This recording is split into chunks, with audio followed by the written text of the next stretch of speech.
My brother was always strange growing up. Back in the 80s, the doctor would have just passed off his odd behavior as plain old eccentric. He's just a weird kid. Today, you'd probably say he's somewhere on the spectrum, labeled with some weird term that supposedly excuses his behaviors, no matter if they're right or wrong. I just don't think there were any excuses for what he did. I don't even think God could forgive him. I think it all started when we were in elementary school.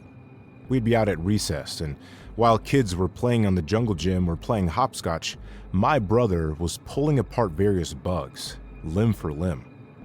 We all remember when we were kids grabbing a jam jar, punching some holes in the top, and catching fireflies, right? Well, my brother had a jar just for recess, except he wasn't catching fireflies. He was collecting cricket legs. I can't make this up. As we got older, his interest for mutilating living things evolved. He'd graduated from torturing insects to frogs, even had the same jar. I don't need to tell you what he put in that jar. I'm sure you know by now. We were in middle school around this time, so you'd think that these kinds of behaviors would fizzle out, die off or something. But they just didn't. It got to the point where he was called to the principal's office because of people complaining from the smell of that damn jar he toted to every class after lunch. I can still smell that vile jar. He didn't listen to the principal. He really never listened to anyone. He was very good at that. Could practically drown out the sound of a nuclear explosion. He wouldn't even wince at the sounds of nails clawing down a chalkboard. Eventually, the principal hung the threat of expulsion over my mother's head for my brother's insubordination. Mother decided to take him out of school and try the whole homeschooling routine, but she never really tried to keep him up with his schoolwork. Her and Dad were already up to their noses trying to keep up with the mortgage and credit card debt, robbing Peter to pay Paul. This just gave him more time to indulge in his creepy hobbies. By the time I was in high school, my brother was pretty much a lost cause. We unfortunately had to share a vehicle. The only time I ever saw my brother use it was to sneak out in the middle of the night after our parents were asleep and go to God knows what, coming back at the crack of dawn, sweating like he'd just hit the gym. I didn't think anything of it. I just knew he was a weirdo. Things seemed to start turning around when my brother picked up a new interest, one much more normal, but still weird for a young guy: gardening. He'd planted a couple small 7-by-3-foot patches of azaleas and tulips one hot summer day. I'd never seen our mother so proud of him. Honestly, same. I like this much better. Then one day, we got a bang on the door late in the afternoon. It was the police. My brother was suspected to be linked to the death of some couple a few blocks down and was being brought in for questioning. It turned out he did it. We never knew. The craziest part? He buried them under the flowers in the garden.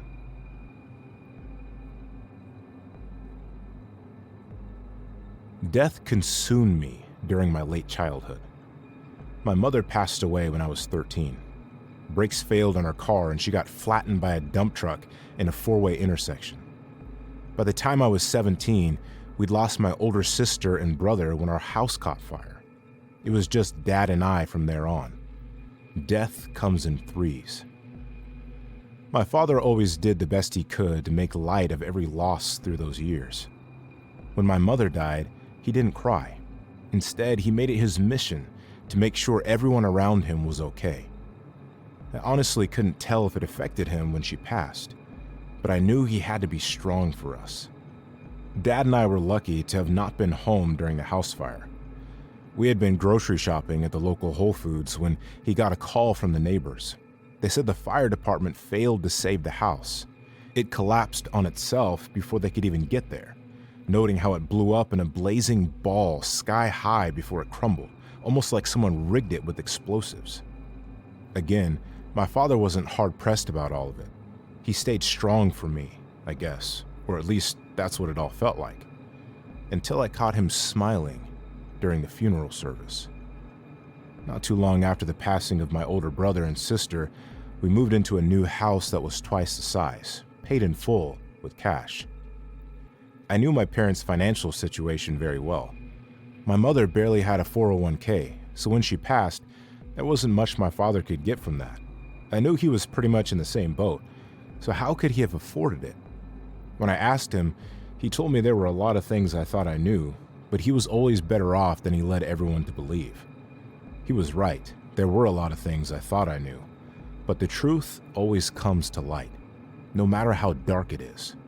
It just took me losing my family and almost my own life before I figured it all out. The last day I'd ever shared the same roof with him was the day the police took him.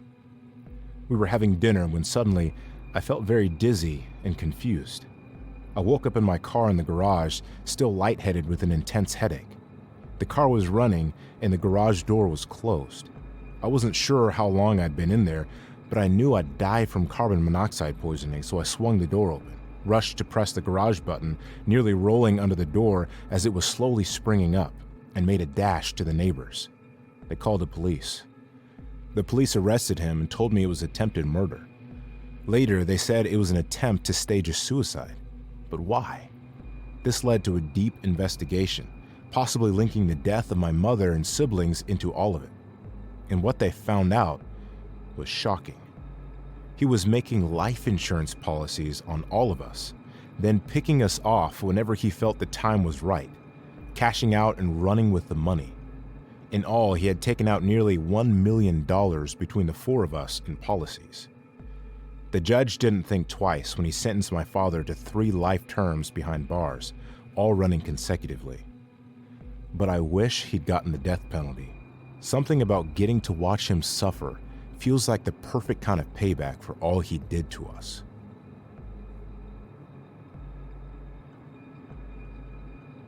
We were looking for the River City Ripper.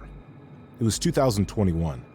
News had spread of a connection between several stabbings that rocked Pulaski County, Arkansas over the span of 2 years. 3 dead, 1 severely injured.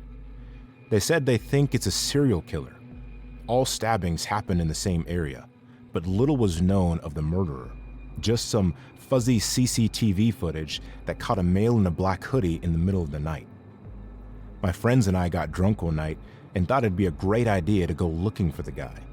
I can't make this up. Mix a group of college kids with nothing better to do and some alcohol, it's hard to be surprised by these kinds of decisions. We went for a drive and I was the designated driver. Please don't drink and drive. I was an idiot back then. It was almost 2 a.m., almost black since the moon wasn't out, but on we went. We drove around some of the blocks just looking around, not making any stops. I'd like to say we might have just wanted to go for a cruise to pass the time, but we honestly thought it was exciting to maybe catch a serial killer. Some people climb skyscrapers, some people butt chug beer. I'm basically saying to each their own. But there's that other saying, play stupid games, win stupid prizes. And we almost won the jackpot. After driving for a while, we ended up parking in this empty parking lot after burning gas and finding nothing so far. It was pretty quiet in the area, so we were probably the loudest. At this point, I don't think we really cared anymore about finding the guy. It was almost 4 a.m. now, and we were much drunker than when we started. I had to pee really bad, but I didn't want to break the seal because that means I'd be going to the bathroom every 15 minutes for the next 2 hours. I decided to anyway. I just couldn't hold it any longer. I stepped out of the car. As I walked over to the rear end of the vehicle, I heard someone speak. Thought it was one of the guys, but they said they didn't say anything. Weird. Back to business. The golden stream flushed out of my body. I could feel my soul leave me.